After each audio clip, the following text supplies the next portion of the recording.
ఏదైతే వైఎస్ఆర్ కాంగ్రెస్ పార్టీ నాయకుడైనటువంటి వల్లభనేని వంశీ వాస్తవంగా తెలుగుదేశం సుదీర్ఘకాలం పాటు క్రిందటిసారి తెలుగుదేశం తరపున గెలిచి గన్నవరం నుంచి ఆ తర్వాత వైసీపీకి వచ్చారు.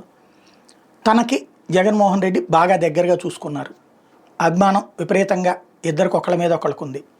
అట్లాంటి వంశీని అందుకనినే కక్షగట్టి ఉన్నదానికి కారణమైతే తన వ్యాఖ్యలు తన వ్యవహారానికి సంబంధించి ముందే కక్షగట్టారు, చూస్తామన్నారు.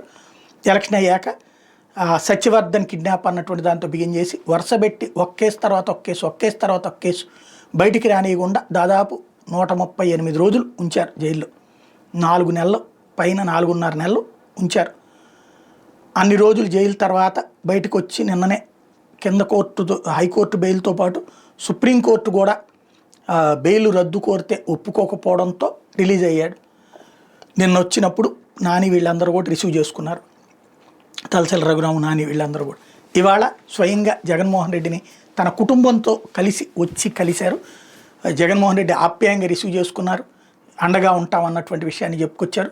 తద్వారా ఓ రకంగా అటు వంశీకి జగన్కి ఇద్దరికీ కూడా ర్యాపో ఏంటన్నది మరొకసారి కనిపించింది.